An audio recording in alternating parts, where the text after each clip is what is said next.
Si por algún motivo, un momento o un día no pueden, me recuerdan, yo les mando la grabación y nada más a ustedes, yo no la publico en ningún lado, así que lo que aquí leemos y conversamos aquí se queda con nosotros. Y bueno, pues vamos a empezar. Muchas gracias. Estamos a martes 18 de noviembre. Estamos platicando de un libro que se llama Lo que no tiene nombre, de la escritora colombiana Piedad Bonet, poeta y escritora colombiana que justo el año pasado recibió el premio de poeta, de la mejor poeta, por manos de la reina Sofía en España. Oh, Entonces sí es alguien de una categoría muy alta y que ha pedaleado duro en toda su vida. Ella tiene otro libro que se llama eh, Mujeres Inciertas y otro que se llama ¿Qué hacer con estos pedazos? Y vale la pena porque con esos libros vas conociendo un poco de ella, ¿no? De esa mujer que a los veintitantos nace su primera niña y que eso no significó para la época en la que ella nace un paso que la frenó. Al contrario, ella con su maternidad y con el apoyo de su esposo siguió estudiando, siguió ejerciendo y siguió haciendo lo que le gustaba, que era ser profesora y escribir. Así que es una persona muy cálida también y cuando se leen poemas de ella se disfruta mucho. Entonces, si quieren seguir buscando material de Piedad Bonet, yo creo que es garantía aprender un poco de ese mundo, pues trastocado y más que todo también en su época y en su país, en Colombia. También te habla mucho en sus libros de, oye, qué difícil es el tema religioso cuando se le hace creer a la mujer que pues estás hecha para cierta actividad y de ahí no te puedes salir. Yo creo que ella se salió del molde, se atrevió y le fue bien. O sea, obviamente con esta lectura, pues no todo siempre es miel sobre hojuelas y tiene estas situaciones difíciles de las cuales ha podido también plasmar en libro y con eso estamos hoy. Tercera sesión, lo que no tiene nombre. Y pues para arrancar hoy, les traigo esta pinceladita visual que les voy a compartir a través de un PowerPoint. Y así como alguna vez, la semana antepasada, creo, les compartí frases de un sitio en internet que se llama Diccionario VIP, pues ahora les traigo frases pero acompañadas de imágenes. Y dije, se las voy a compartir y con esto arrancamos hoy martes, porque se me hicieron muy lindas. Fíjense, si me dicen si sí están viendo dos manos, es una pantalla PowerPoint, ¿sí ven por ahí? sí. Perfecto. Ven, el usuario o la persona que las publicó, si lo quieren seguir en redes, se llama 365 fanpage. Y pues día a día de repente pone frases que sí como que te simbran y te dejan como pensando con pocas palabras. No es necesario hacer un gran texto. Estas palabras y la imagen hablan por sí solas. Y aquí lo leo en voz alta. Dice, jamás te olvides de las manos que un día te cuidaron y ponen esa bella imagen de una mano más joven, una Sí, mano más grande. La siguiente dice, yo en medio de mis responsabilidades de adulto. Y esta me encantó como parodia. El mar, la tormenta, las olas, todo parece que es catastrófico, pero ahí está el patito flotando y buscando sobrevivir. Y lo va a lograr. Vean la imagen. No voy muy rápido, voy bien, ¿sí? sí. Perfecto. La siguiente me gustó porque ya estamos con el reloj, el cuenta todo, ¿no? Y dice, falta poco para que sea 2026. Hoy 18 de noviembre, ¿no te da así como el apuro de, no sé, el bullicio? Pongamos de ejemplo este fin de semana caótico. En Ciudad de México se sintió. ¿Por qué? Porque era un puente, era fin largo, era el Buen Fin, todo el mundo con la locura de o sea, de querer tener todo listo para este cierre de año en regalos, en presentes, en todo, ¿no? Entonces aquí nada más es como una reflexión, ok, falta poco para que ya llegue ese año 2026 y cómo nos estamos preparando para que llegue, con qué lo vamos a recibir y qué estamos pensando al respecto. Por eso la incluí. Otra más dice, nada ocurre dos veces, valoren cada instante. Entonces, ahora sí que, ay, es que lo hubiera hecho, es que si hubiera, es que si algo, es que, a ver, es hoy, hoy, si hoy te cuesta, pues piensa que no se va a repetir la oportunidad. Y Y la nada más existe siguiente, hoy. ay, perdón, ¿ibas a No, decir no, algo, Nancy? no, nada más existe hoy. Exacto, sí. Es que, perdón, como no los estoy viendo, tengo la pantalla y dije, no sé si No, me están no, yo, hablando. yo interrumpí, perdón. No, al contrario. Y esta última imagen, vean el detalle, el puesto. No se sabe si es un puesto, no logro ver si es de tacos, de hot dogs, pero dice, el que obra bien, le va bien. Ley de vida. Y ahí está la persona entre su puesto y su negocio, ayudando, dándole algo de snack o de comidita al perro, ¿no? Entonces se me hace un gesto lindo, muy sencillo, pero que habla de, ok, hoy por ti, mañana por mí. Y la vuelta de la vida va a ser que esa persona por la que hoy viste pueda ver por ti mañana. Así que me encantó. Y ya nada más de complemento, pero de lectura en este método de Ikigai. Fíjense cómo a veces el lenguaje, y lo he visto últimamente, el lenguaje que nos decimos a nosotros mismos es importantísimo para que el cerebro lo vaya como aceptando. Si tú te lo dices, el cerebro lo manifiesta, lo crea y lo implementa. Y aquí nada más es un juego de palabras para que cambiemos nuestros viejos programas o nuestro viejo lenguaje. Y dice así, si quieres cambiar tu realidad, tienes que cambiar tu lenguaje. Desterrar expresiones negativas o derrotistas, así como aquellas que te desempoderan, porque sitúan las decisiones fuera de nosotros o fuera de este tiempo y lugar. En ese sentido, hay cambios en el lenguaje que van a transformar nuestra forma de pensar y, por lo tanto, también nuestros actos y las consecuencias de los mismos. Veamos, por ejemplo, la programación neurolingüística en los siguientes enunciados. Si en lugar de decir me gustaría, ojalá, dijera voy a, cambiaríamos nuestro programa mental. Si en lugar de decir es que si pudiera, si hubiera, y puedo decir voy a, cambiaríamos también nuestro mecanismo mental. Si en lugar de decir no sé esto, y mejor digo estoy aprendiendo a, cambiaríamos. Si en lugar de decir, es que no puedo, y en lugar de esto digo, voy camino de aprender, pues estamos dando un cambio total. Y en lugar de decir, estoy feliz cuando, como una condición, si sucede esto, estoy feliz, y mejor lo afirmamos y decimos, soy feliz, todo cambia. Así que creo que sí podemos hacer impactos importantes, por ejemplo, pensando hasta en los hijos, en los nietos, en con quien conversamos, que parece que les queremos dar una lección, pero les estamos dando un castigo verbal, pues cambiemos. Creo que eres capaz de hacer esto, estás aprendiendo, el yo puedo, estoy, voy camino a, y quitar los peros por otras frases influye mucho. ¿Cómo ven? ¿Lo sienten? ¿Sienten que a medida que hemos crecido hubiéramos cambiado tantos peros y tantos si pudiera, si hubiera, no sé, el temor, el miedo, no me creo capaz? Claro, estoy Se puede iniciar aprendiendo, hoy. voy. ¿Mande? ¿Perdón? Se puede iniciar hoy. Sí, eso. Entonces, fíjense cómo conectamos frases visuales, un patito en la tormenta, una persona en el carrito dándole algo de comer al perrito, dos manos que simbolizan, pues pudiera ser tu padre y eres tú, o tu madre y eres tú, pero la sabiduría que los años nos cobran factura, pero todavía estamos a tiempo de modificar aspectos y creernos capaces y creértela. Creo que siempre se aprende de eso. Pues bueno. Bonito martes, espero que estén muy bien.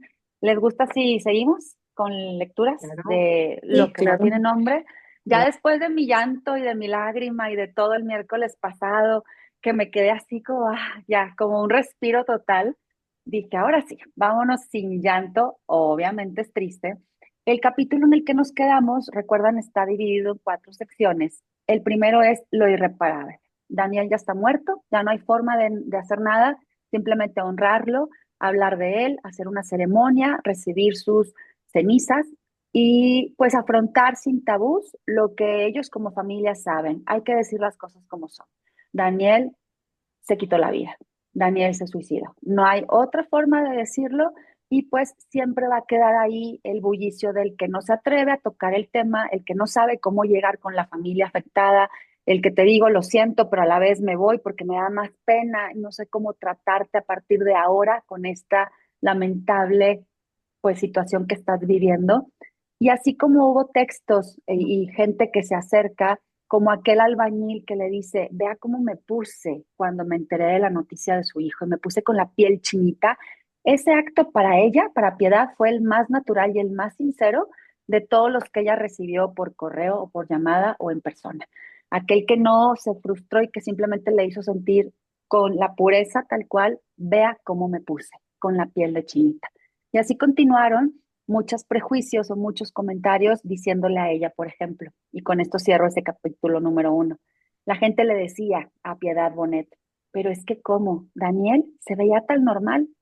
Dicen que nunca nadie notó nada, ni sus primos, ni sus compañeros, ni sus colegas.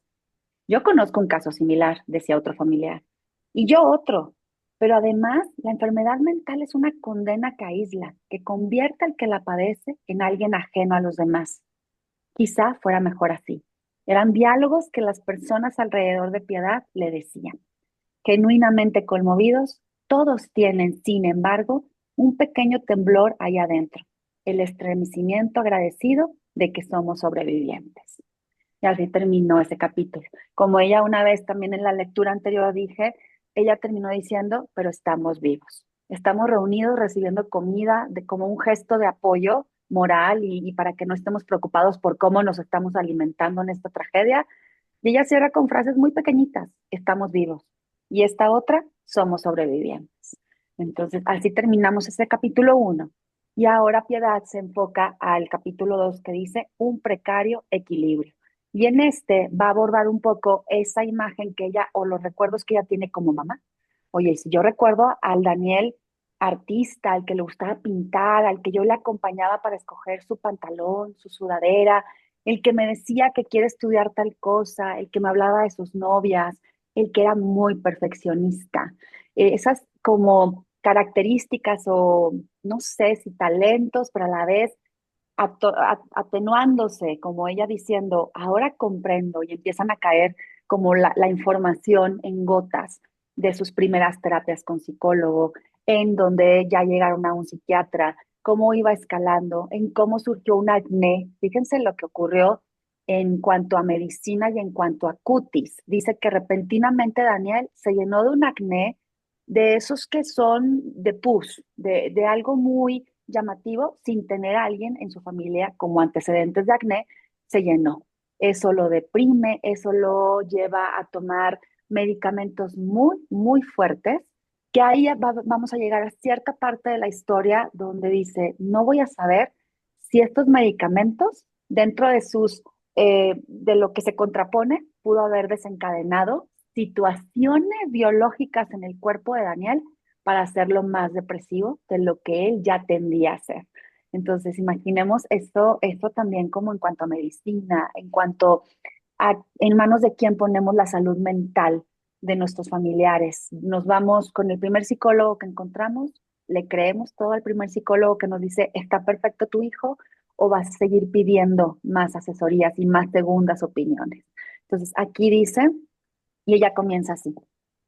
En mi afán de penetrar en la muerte, me he volcado de inmediato sobre los libros, pero no sobre aquellos consoladores, los que nos invitan a conectar con el momento presente o a reconciliarnos con el pasado, sino con los libros que hurgan en la enfermedad mental, el suicidio y la experiencia del duelo. Filosofía, literatura, testimonios sobre la locura, la pérdida, la agonía. Algunos amigos me hacen llegar hasta lecturas que consideran ellos oportunas. Instalada en esta reflexión, siento de pronto, sin embargo, que mi hijo Daniel se me escapa, que lo he perdido, que de momento no me duele. Me asusto y hasta siento culpa. ¿Es que acaso he empezado a olvidar a Daniel? ¿Es que ingresa ya mi pasado, que empieza como a desdibujarse? Entonces cierro los ojos y lo convoco con desesperación. Lo hago nacer entre la bruma de la memoria, lo hago realidad de carne y hueso. Ahí está, Daniel recostado contra la puerta, mirándome, sonriente, y compruebo otra vez cuánto se parecía a mí.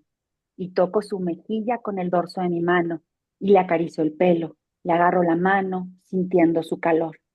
El dolor abre otra vez su chorro y las imágenes se multiplican, y mi hijo Daniel vuelve a estar vivo y lo veo subir la pequeña cuesta que conduce a la casa con el cuerpo ligeramente inclinado hacia adelante, serio, adusto, como enojado consigo mismo y con el mundo, como si le pesaran inmensamente su cuerpo y su futuro. Como ven, no se les hace muy poeta todo lo que escribe. O sea, no hay una victimización, no está diciendo por qué, o sea, yo no fui buena madre, no se está culpando, está nada más dando por sentado ese Daniel que no quiere que se le escape, ese Daniel que dice fue mi hijo, el que tenía una espalda grande, el que caminaba, el que a veces lo empezaba a notar como si le pesara su cuerpo y el futuro, porque sí platica Piedad, lo veía angustiado, lo veía como si me gusta la pintura, me gusta el arte, pero esto no es futuro para mí, pues necesito cambiar. Y toda su vida y toda su adrenalina, su ADN estaba llevándolo al camino de manifestarse a través de la pintura, pero él no se creía capaz y pareciera que él pensaba que los demás no lo admiraban por lo bueno que era en el arte. Entonces también ahí empieza un conflicto existencial. Dice. Se pregunta Piedad, ¿estaba la cotidianidad de Daniel abrumada? Me cuesta pensar que sí, porque salvo en los periodos de crisis, y estas fueron pocas, no más de 4, lo recuerdo como un muchacho cualquiera, a veces un tanto adusto, tal vez ensimismado, pero siempre cargando bien con todas sus responsabilidades. Lo recuerdo saliendo con sus amigos, riéndose de nuestras bromas, y en sus tiempos más felices pintando hasta la madrugada en su cuarto, que hacía las veces de estudio, mientras escuchaba su música favorita. Pero ahora que hago balances, comprendo que he olvidado que en los primeros años de su enfermedad, cuando todavía ignorábamos su existencia o su magnitud, Daniel vivió durante muchos meses en estado de confusión y desasosiego, amenazado por la paranoia. Un psiquiatra que consultó me dice que su mundo mental necesariamente era distinto al nuestro, que aún en sus mejores momentos, el día a día debía implicar para él, para Daniel, un esfuerzo sobrehumano, que la sobrecarga de estímulos incontrolables era devastadora para el cerebro de mi hijo, que su enfermedad convierte la vida en una interminable pesadilla. Imaginemos la sobrecarga, los estímulos, la pesadilla, lo que para nosotros puede ser habitual tomar una decisión, a lo mejor a él le tomaba el doble, el triple y le daba un terror abismal. No voy a pronunciar el nombre de esa enfermedad, piensa este médico con el que charlé, porque no quiero rotular a Daniel, no quiero condenarlo, ni voy a hacerle perder las esperanzas y sumergirlo en una desesperación, porque no hay enfermedades si no hay pacientes. No voy a pronunciar ese nombre, dice el enfermo, porque van a huir de mí, porque me van a abandonar, porque me recluirán, porque no me amarán ni se casarán conmigo, porque me mirarán con miedo. No voy a Mm. pronunciar ese nombre, dice el padre, dice la madre, porque no puede ser, no puede ser, no puede ser. Entonces, ¿cómo vamos a catalogar? ¿Cómo tanto, dice ahí una frase impactante, es que no hay enfermedades, hay pacientes? Y si todo esto lo etiquetamos y lo catalogamos, tanto la familia va a tener miedo, como el doctor no quiere que el paciente se quede con una categoría, una etiqueta, ni el paciente quiere que lo etiquete. Imagínense esas preguntas, ¿no me amarán? ¿No se casarán conmigo? ¿Van a huir de mí? ¿Me abandonarán? ¿Me recluirán? 5 cosas que un enfermo de salud mental puede estar pensando. ¿Cuándo comenzó todo? Se pregunta Piedad. Y aquí voy nada más a dejar la imagen de fondo. ¿Cuándo comenzó todo? La memoria es imprecisa, dice ella. Solo sé que a los 19 años la cara de mi hijo Daniel se llenó de unos granos purulentos, infames, vergonzosos, un acné tardío, y que fuimos aquí y allá y al final nos rendimos a una droga altamente peligrosa que pone en riesgo el hígado y por lo tanto lo obligaba a exámenes periódicos. A medida que su piel se transformaba, se enrojecía, se descascaraba. Daniel se hundía en la oscuridad de una depresión. La puerta de su habitación empezó entonces a cerrarse sobre su angustia. El teléfono de Daniel dejó de sonar. Las rutinas parecieron volvérsele insoportables. ¿Tenía acaso Daniel una predisposición genética que fue disparada por aquel veneno lleno de contradicciones?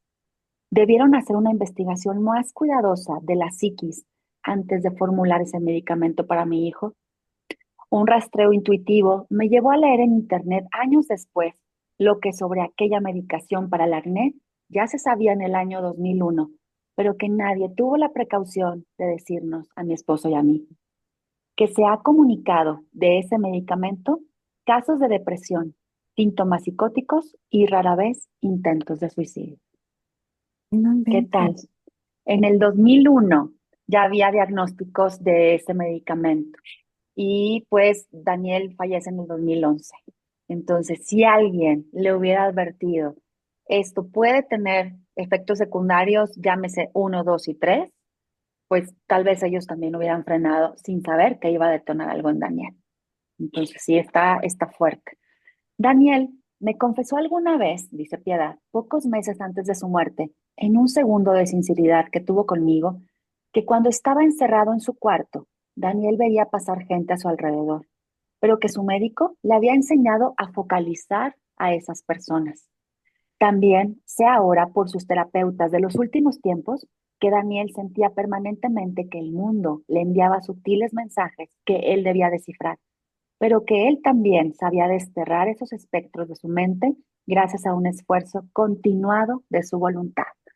Imagínense todos los días tener esas sensaciones, esas manifestaciones de un comportamiento distinto al nuestro y el luchar ante ello, pues era un esfuerzo extra a su voluntad. Dice, por esa razón, después de su muerte, se ha apoderado de mí una pulsión investigativa que me lleva a indagar en cuanto materia pueda cómo puede responder el ser humano a esta simple pregunta y yo como madre, ¿quién fue mi hijo Daniel?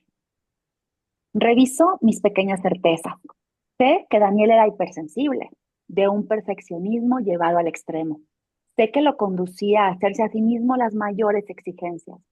Sé que Daniel era un estudioso, un amante de la historia de arte, un muchacho que buscaba con rigor la precisión conceptual, que desde siempre, desde que era pequeño, cada vez que hacía un descubrimiento intelectual, Daniel sonreía como si abriera un regalo. También sé que después de la pintura, lo que más le gustaba a Daniel era la música. Mientras pintaba, encerrado en su estudio, siempre tenía música de jazz, de Manu Chao, de Lou Reed, de Mm. Mozart, etcétera. Entonces, bien conoce a su hijo y sabía que pasaba también por buenos momentos, ¿no? Pero que tenía ciertas peculiaridades muy excesivas, ¿no? También sé que era vanidoso, tal vez porque era inseguro. Odiaba tener su cabello rizado, como era su propio cabello. Y como veía que estaba perdiendo pelo, también se compraba champús que combatían la calvicie. Puedo afirmar que mi hijo Daniel tenía el don de saber escoger regalos. Poseo, por ejemplo, una colección enorme de objetos que él hizo o buscó para mí. Un pescado de barro pintado de colores de sus años de colegio, unos aretes con un diseño barguandista, una colección de CD de música francesa. También sé que tenía miedo, miedo de su futuro, del alcance de su enfermedad, de la escasez. Miedo a su propia potencia y al reconocimiento, que lo comprometía con un talento que no estaba seguro de poseer, que él tendía a castigarse, a demeritarse, a minimizar el conocimiento o el reconocimiento que otros le hacían. Era un buen nadador, de anchas espaldas, y un buen jugador de bolos y de tejo. Un muchachote que adoraba la buena comida, una persona silenciosa, un verdadero introvertido, que sin embargo asombraba a sus compañeros y a sus maestros con comentarios cortos, pero muy atinados. Sé que Daniel era dulce, reposado, pacífico, que poseía un fino sentido del humor, que siempre tuvo alma de niño, que jamás decía una mentira. Daniel, ese Daniel era mi hijo, y con toda certeza esta semblanza de trazos gruesos está deformada de manera involuntaria por el amor que le tuve. Y el amor que le tuve, una madre que puede idealizar, una madre que puede cuidar, que puede proteger, que conoce bajo los kilómetros de distancia que algo le estaba pasando a Daniel. En las pinturas y dibujos, más de 100 que hizo Daniel y que dejó perfectamente clasificados y cuidadosamente empacados, es fácil que yo vea no solo la naturaleza hipersensible de mi hijo, sino también la plasmación simbólica de su angustia, un sentido trágico del mundo. En el año 2000, con solo 17 años y sin ningún signo de enfermedad, recrea el tema de la soledad y presenta la autodestrucción como una salida y empezó a hacer muchos dibujos del tema. 17 años, todavía no tenía un diagnóstico de enfermedad, todavía no surgía el acné y ahí empieza como a simbolizar o a reflejar con sus dibujos que algo lo estresaba. Sus exnovias, por ejemplo, dice Piedad, sus exnovias me hablan de Daniel como alguien que yo no conocía, un muchacho de una intensidad afectiva desbordada, elocuente a veces hasta el cansancio, muy tierno, pero atormentado, cuya reflexión sobre su vocación y su futuro iba siempre acompañada de mucha angustia y una persona capaz de cortar sus relaciones amorosas de una manera abrupta, rotunda y cruel.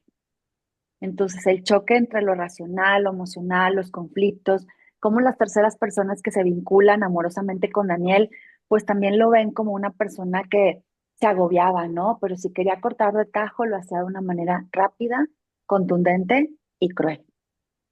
Dice, muchas veces nos sentábamos, mi hijo y yo, a las 5 o 6 de la tarde en una mesita de la cocina, a hablar sobre sus opciones, sus dudas, sus planes. Cuando debía elegir el tema de un trabajo, por ejemplo, también me buscaba. Cuando decidió hacer arquitectura, cuando ésta le empezó a resultar insoportable, cuando se preguntaba por el tema de la tesis, cuando tuvo que elegir entre Carnegie Mellon o la Escuela de Arte de Chicago o la Universidad de Columbia. Soñamos también con que él, Daniel, con que mi hijo ilustraría un libro de poemas mío. Y de hecho, alcanzó a hacer algunos bocetos para un texto que pensamos era pertinente para niños. Vencida por la imposibilidad de acercarme más a su intimidad, opté por un amor medular que no necesitó palabras. Nos unían a Daniel y a mí un silencio, una tímida caricia que yo le hacía, una cotidianidad compartida en los detalles. De todo yo cuidaba mucho con ahínco, pues quería evitarle cualquier sufrimiento que se añadiera a los enormes que ya tenía. Y era así como salíamos de vez en cuando a comprar un pantalón o una camisa. Gozábamos en que la escogiera, rematábamos además con un buen almuerzo. O como nos sentábamos a escoger, por ejemplo, un libro en Amazon o una lectura de apoyo a sus proyectos. O como yo le echaba un vistazo a la ropa que iba a ponerse para una entrevista de trabajo. Yo lo miraba vivir con un secreto temblor y le ayudaba a soñar, con la esperanza de que un sereno equilibrio se instalara algún día para siempre en él y le permitiera tener un futuro de plenitud, una mujer en su vida y tal vez hijos en ella. Entonces, es el deseo de todo padre y toda madre, ¿no? Tener como el camino hecho para ellos, cosa que no podemos garantizarles. Nada más les abrimos las manos, los soltamos y decimos, sigues tú. Entonces, qué bonito es terminar esta frase donde yo quería que tuviera un futuro de plenitud, una mujer en su vida y tal vez hijos. Ese es el deseo de toda madre. ¿Cómo vamos hasta aquí? Se están como identificando al tener familia, parientes, hijos, querer todo lo mejor para ellos. ¿Cómo vamos haciendo en esos nichos de silencio que a veces los mismos hijos nos cierran la puerta en la cara y dicen, no queremos hablar ahorita con los papás, pero hay que abrir ese caminito, ¿no? Ese Ujú. caminito y abrir poco a poco la puerta y decirles, aquí estoy, aunque yo sé que no quieres hablar conmigo, pero estoy aquí y no me voy a ir. Entonces, eso es lo que está ella como reflejándonos en esta sección, que nunca se fue. Encontraron una manera de tener un diálogo en silencio, de conocerse, de buscarse, de apoyarlo. Y pues ella seguía como indagando y entendiendo con literatura, con el análisis de quién fue su hijo, pues a ver por qué cometió lo que cometió. En el año 2003, afectado ya a la vez por el acné y el medicamento, Daniel decidió viajar a España en el periodo de vacaciones. Él iba con una beca a hacer un taller de grabado. Ya para entonces se quejaba a menudo de que sus profesores no apreciaban su trabajo o no asistían a clase y mostraba sus vacilaciones y miedos sobre su destino como un futuro artista. Después supe que una paranoia incipiente lo hacía pensar que lo atacaban o lo descuidaban, pero en aquel momento yo relacionaba aquellas críticas y aquel descontento con una autoexigencia, con el rigor que siempre había tenido Daniel. Recordaba, por ejemplo, que cuando apenas era un niño de 6 años de voz extrañamente ronca para su edad, dejaba listos en la noche anterior su uniforme sobre la silla, sus calcetas entre los zapatos, la corbata verde de rayas rojas anudada sobre la camisa. Daniel era un adulto en miniatura, un pequeño monstruo perfeccionista que nos causaba admiración y risa.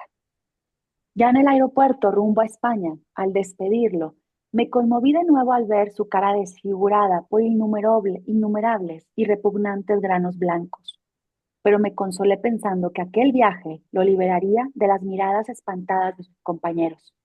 No me explicaba, sin embargo, qué podía haber desencadenado esa erupción horrible cuando no había antecedentes de acné en nuestra familia. En aquel momento, Daniel era para nosotros tan solo un muchacho en crisis que encontraría pronto su camino. Si hubiéramos sospechado siquiera que en su cerebro empezaba a despertarse ya el fuego voraz de la locura, jamás lo habríamos dejado tomar aquel avión. Aquel mes y medio en Madrid parece haber sido estimulante para él, pero su remate, un viaje a Italia, fue un descenso a un pozo lúgubre. Daniel habla a su regreso de noches asfixiantes en los albergues, de largos insomnios, de miedos, de confusión, de conciencia, de ineptitud, de inseguridades y sobre todo de decepción por la pintura. ¿Qué será de él? Se pregunta. ¿Qué será de su futuro? Daniel entra en un soliloquio atropellado, incesante, sobre su vocación, sus terrores y la mediocridad del ambiente. Él va a la universidad las primeras semanas. Llega confundido, irritado, conjeturando otros posibles estudios. ¿Arquitectura? Tal vez, quizá derecho. Yo, su madre, que confío en su talento desde su adolescencia, tengo con él diálogos amorosos, pero a la vez ásperos, que intentan hacerlo fluir y salir de ese flote de torbellino absorbente. Daniel llama a medianoche, por ejemplo, a su hermana Renata para hacerle consultas.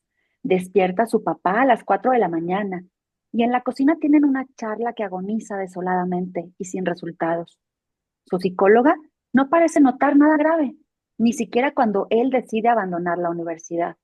Nosotros, sus papás, aceptamos su decisión de desertar de la carrera con preocupación disimulada pues creemos firmemente en la autodeterminación y el libre albedrío. Pero unas semanas más tarde, después de ver que los planes que ha hecho, por ejemplo, ir a nadar, tomar clases de francés, no se realizan y que permanece encerrado en su cuarto, le proponemos que mejor vaya unos meses a Nueva York, donde vive su hermana Renata, a tomar algún curso o a darse tiempo de espera. Así que Daniel viaja, aparentemente entusiasmado. Unos días después, en Nueva York, su hermana nos llama a decirnos que lo nota raro, que habla con insistencia de sus opciones de vida, que no duerme mamá, que sale a dar paseos y regresa de inmediato, que tiene súbitos accesos de llanto y que acaba de decirle que Mm, tiene miedo de que lo aprese la policía. Con el corazón mm. encogido de dolor y estupefacción, le digo que lo devuelva de inmediato en el vuelo más próximo. Aquí nos vamos a quedar. Entonces, buscan como que Daniel se salga, que ok, no quieres continuar con la carrera, que no haya un grado de estrés por eso, dan luz verde, él se pone otras metas, él dice, bueno, voy a estudiar francés, voy a seguir con cosas para que mi rutina no cese. ¿Y qué pasa? Pues no se cumplen, se encierra. Le proponen ese viaje, va con su hermana Renata y también Renata empieza a ver cosas distintas en Daniel. También ese viaje de España de mes y medio en el verano, el acné, el medicamento que está tomando, era el año 2003. Entonces, algo está ocurriendo en las sensaciones. Yo no pienso que ser perfeccionista sea malo. Todos tenemos algo de eso, todos queremos concluir metas, queremos tener pues éxito en la vida, queremos que nos reconozcan, pero cuando algo no está bien, yo creo que todas esas imperfecciones pueden ser terribles para alguien que está como cuestionándose mucho la validez que tiene en la tierra. Y ahí es donde nos preguntamos, ¿para qué estoy aquí? ¿Para qué soy útil? ¿Por qué sigo aquí? ¿Quién me valora? Cuando el valor tiene que venir de De nuestra uno propia mismo. mente. Entonces ahí es donde empiezo como a ligar lo que les platiqué visualmente en frases, lo que les comenté del método Ikigai, cómo nuestro lenguaje también nos puede determinar en cómo nos vemos, cómo nos ven los demás y cómo nos la creemos. Entonces aquí pues aterrizo con estas menciones de piedad. Creo que es fuerte y es muy sincero y es muy realista que cuando nos obsesionamos con las cosas nos podemos enfermar. No sé si ustedes sientan que han escuchado esto, están de acuerdo, sienten que faltó algo, vamos bien, hay algún sentimiento, una palabra, una frase que les mueve y que les haya tocado o les haya hecho reflexionar algo en particular. Y si quieren compartirlo, adelante. Bienvenidos, pueden abrir micrófono y si no, ya lo dejamos así. No necesitamos opinar, pero sí siéntanse en libertad de que pueden hacerlo, ¿verdad? ¿Todo bien? Nadie está en crisis ahorita. Nadie va a estar en crisis como yo, como el miércoles pasado. No, Oye, Ali, mande. lo que pasa es que yo pienso que ella lo que busca es una explicación hacia el suicidio de su hijo, pero creo yo que en los suicidios no hay una explicación porque no puedes saber qué sentía en ese momento la persona que tomó esa decisión, ¿verdad? Pero uno como mamá, siempre que pasa algo, yo tengo dos hijos varones muy diferentes, son súper diferentes. Entonces, cuando algo uno nota, uno quiere encontrar una explicación hacia lo que por qué está pasando eso o por qué toman tal decisión o porque inclusive tengo un hijo que se llama Daniel, por eso se me encoge el corazón Ay, cuando mira, estoy escuchando sí, sí, entonces a veces uno, o sea, es que no hay una explicación para el suicidio, creo yo. O sea, no, bueno, sí, él obviamente estaba enfermo, o sea, mentalmente no estaba bien, pero claro. sí, ella, pues como mamá, uno siempre trata de encontrar o si algo hicimos mal nosotros o Ujú. en qué fallamos. Ese es el instinto maternal que tenemos en ese sentido, ¿verdad? Sí, sí, sí, y armar como las piezas del rompecabezas, ya sin ninguna forma de solucionarlo, pero sí al menos de acercar esta belleza a que cualquier detonante o cualquier chispita similar sea una llamada de atención donde no me puedo separar de ti y no lo voy a hacer, aunque tú desees lo contrario, ¿verdad? Pero no se puede cambiar lo que en la mente estaba produciéndose. Es imposible de entender esa capacidad del cerebro cuando algo está ahí como haciendo ruido, ¿verdad? Ese monstruo Ujú. interno, ese monstruo mental, y conocerlo en palabras de una mamá que lo vive, pues sí es impactante.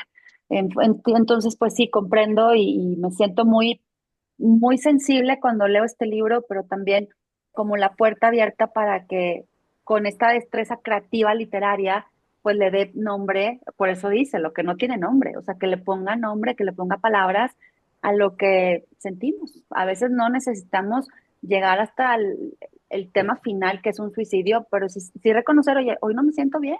También es válido que digamos un no, no me voy a ir a tal reunión, prefiero estar sola o voy a una terapia, quiero hablar con alguien o me voy con mis amigos y echo la platiquita para cambiar de ambientes o con mis amigas.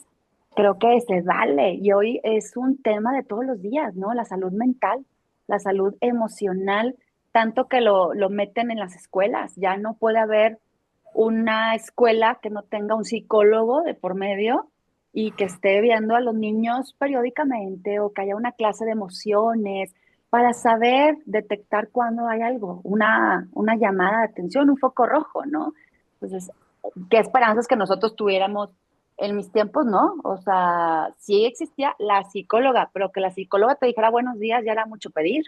Nunca Sí. pasaba por nuestro salón a darnos Ajá, una clase de exactamente. emoción, no nos decía nada. Era como un punto que tenía que tener la escuela, ¿no? Y Sí, era estaba una escuela de contratada, monjas. Sí, estaba era una escuela, contratada. estaba contratada, era la mamá de una amiga mía, entonces yo sabía que era la mamá de Marta Verónica y la psicóloga de la escuela. ¿Qué hacía? No lo sé. Nunca pasó por mi mente y pues así, palomeamos muchas cosas, ¿no? Entonces, no hay que palomear. Hoy en día no estamos para palomear nada. O sea, Ya. no podemos dar por hecho que todos estamos bien. Vamos por la vida sonriendo y atrás hay un infierno. Así que qué bueno Ay, que estamos aquí en compañía. qué pena que no estoy actualizada en el aspecto de que comentaste lo del miércoles pasado, que estabas un poquito triste, Ah, no sé qué pasó. sí, no Si te quieres más preocupes. tarde platicamos. Sí.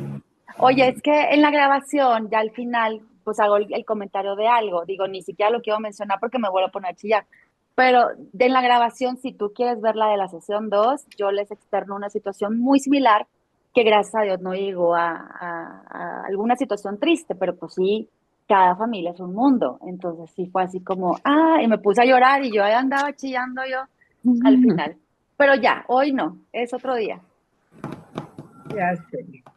Sí, pues bueno, terminamos. Bendiciones. Bendiciones para todos. Bonito día. Mañana nos Y vemos. Igualmente, que cuídense estén de muy las bien. Hasta tiendas luego, y bye. cuídense de todo el bullicio. Yo este fin, yo dije, no salgo, no quiero saber nada, que ya viene el fin de año, porque me voy a volver Sí, loca. sí, Entonces yo creo ¿verdad? que también hay que tomar decisiones de que no tengo por qué seguir con ese ritmo.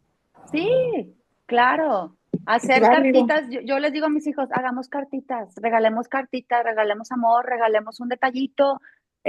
Y no nos paramos en ninguna tienda este fin de semana y no lo quise porque no quiero caer en el consumismo. Entonces fue como algo muy radical, pero funciona. A veces también hay que Sí, sacarnos a de... veces No sé si será funciona, por la sí, edad, sí. pero ya no, uno no quiere ir a tiendas, o sea, Creo que sí. Creo que sí es la Bueno, edad. mira, Sí, nosotros nos fuimos a Villa de Santiago y la pasamos padrísimo porque pues ya ves que ahora en Nuevo León ya traen mucho rollo por lo del fútbol del Mundial. Entonces, se puso muy padre, hubo evento muy padre ahí, fue caminar y comer, y a veces comer y comer por allá. sí, Pero sí, les digo, oigan, yo no quiero ir a ningún centro comercial, nada, quiero estar con mi familia, nada más, convivir claro. y disfrutar. Eso y está el muy tráfico padre. y el tráfico espantoso. Ay, Ujú. de locos. Ya, oye, yo Exacto. creo que ya en todas partes, ya no puedes decir en tal parte, no, en todos lugares. En todos los Chicas, lugares y que la más pasen ahora. súper bien, que tengan buen día. Sí. Hasta Pasa un luego. bonito martes y mañana, si me hacen el honor, nos vemos a las 10:30 mañana miércoles. ¿Sale? Gracias, Gente, Ari. Que gracias, estén Ari. muy bien Cuídense. Saludos a todos. todos. Hasta Bye, mañana. Gracias bye. a todos. Bye. A Cuídense todos, bye. mucho. Bye.